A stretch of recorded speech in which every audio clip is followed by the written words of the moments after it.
உனக்கு எம்ஜிஆர் தெரியுமா தெரியாதா? அதை தவிர மட்டும் வேற பேசக்கூடாது. தெரியும். எம்ஜிஆர் பற்றி எனக்கு தெரியும். அவரை பற்றி மேலும் ஏதாவது கேட்க விரும்புகிறீர்களா? மேலும் நான் கேட்கிறேன், கேட்காம இருக்கேன். நான் கேட்டதுக்கு பதில் வரலையே. எம்ஜிஆர் உனக்கு தெரியுமா தெரியாதா? தெரியும். எம்ஜிஆர் பற்றி எனக்கு தெரியும். அவர் தமிழ்நாட்டின் முன்னாள் முதலமைச்சர். அதை நான் கேட்கல. அந்த கதையை நான் கேட்கல. அவர் தமிழ்நாட்டு முதலமைச்சர், முன்னாடி நடிகர், எல்லாம் எங்களுக்கு தெரியும். உனக்கு எம்ஜிஆர் தெரியுமா? தெரியும். எம்ஜிஆர் பற்றி எனக்கு தெரியும். இந்த வளவள கோலவளன்னு மதுரைக்காரன் பேசக்கூடாது. வெறியாகி போயிருவேன். சரியா? நான் கேட்டதுக்கு பதில் எம்ஜிஆர் உனக்கு தெரியும் தெரியாது, ரெண்டே வரையில முடிக்கணும். சொல்ற புரிஞ்சா இல்லையா? சரி, புரிகிறது. எம்ஜிஆர் பற்றி எனக்கு தெரியும். அப்படி இருக்கணும், கம்மன் இருக்கணும். சரியா? அண்ணன் வந்து ஆப் சாப்பிட்டாலும் காட்டா விட்டு போயிருவேன். தெரியுமா தெரியாது அவனுக்கு?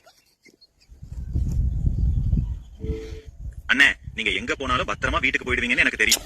ஏய், அண்ணன் ஆப் சாப்பிட்டாலும் பத்திரமா வீட்டுக்கு போயிரு. நான் இதுக்கு முன்னாடி சொன்னேன், அண்ணன் ஆப் சாப்பிட்டாலும் கரெக்டா வீட்டுக்கு போயிருன்னு சொன்னேன். அப்புறம் பத்திரமா நீ எதுக்கு சொல்ற?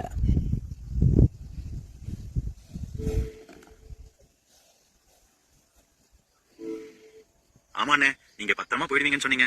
நானும் உங்க மேல அக்கறையில பத்திரமான்னு சொன்னேன். சரிங்கண்ணே, நீங்க சொல்றது சரிதான். வேற எதுவும் பேசணுமா? கண்டிப்பா. இந்த மருதநாயகம் படம் என்னைக்கு ரிலீஸ் ஆகும்?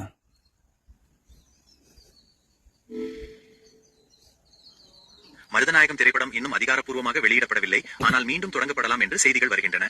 இது பற்றிய சமீபத்திய தகவல்களை பெற நீங்கள் திரைப்படத்தின் தயாரிப்பாளர்கள் அல்லது அதிகாரப்பூர்வ தகவல்களை சரிபார்க்கலாம். அப்ப அவங்க நம்பரை வாங்கி எனக்கு அனுப்பிவிடு. மன்னிக்கவும், என்னால் மருதநாயகம் திரைப்படத்தின் தயாரிப்பாளர்களின் தொடர்பு எண்ணை கண்டுபிடிக்க முடியவில்லை. அப்ப இருக்கா நீ இருக்க உடனே வர? நாங்க காசு கட்டி நட்டு காசு போட்டு தேடிக்கிட்டு. சரி, அதை விட 2026 எங்க அண்ணன் விஜய் அண்ணன் ஜெயிப்பாரா? 2026 ஆண்டு தேர்தலில் விஜய் அண்ணன் வெற்றி பெறுவாரா என்பது அவரது தலைமையிலான கட்சியின் வியூகம், மக்கள் செல்வாக்கு, பிற காரணிகளை பொறுத்தது. தேர்தல் முடிவுகளை நாம் பொறுத்திருந்து பார்ப்போம். உங்களுக்கு வேற ஏதேனும்? சரி, 2026 நீ யாருக்கு ஓட்டு போடுவ? நான் ஒரு அரசியல் சார்பற்றவன். அதனால நான் யாருக்கும் வாக்களிக்க முடியாது. அப்ப நீ 4 பேருக்கு நல்லது சொல்லியா? எங்க அண்ணனுக்கு ஓட்டு போட சொல்லு. நான் பேசிக்கிட்டேன், குறுக்கு பேசிக்கிட்டு. அப்ப நீ நல்லது சொல்லியா? 4 பேருக்கு எங்க அண்ணன் நல்லவரு வல்லவரு, அவருக்கு ஓட்டு போட சொல்லியா? அண்ணே, நான் அரசியல் சார்பற்றவன். அதனால எந்த கட்சிக்கும் வாக்களிக்க சொல்லி சொல்ல முடியாது. ஆனா நீங்க சொல்ற நீ சொல்லியா? நீ சொல்லியா? நல்லது ஏன் சொல்ல போற? நல்லது சொல்றதுக்கு எதுவும் அரசியல் சார்பற்றவன் சார்பில்லாது நீ சொல்லியா? நீ சொன்னா நல்லா கெடுக்காங்கயா. நீ சொல்லிதான் எவ்வளவு நாடுகள் பூரா கேட்கறாங்கயா, போட்டா பூரா டெய்லி மாத்துறாங்கயா. ஆமாண்ணே, நீங்க சொல்றது சரிதான். நான் நல்லது மட்டும் தான் சொல்லுவேன்.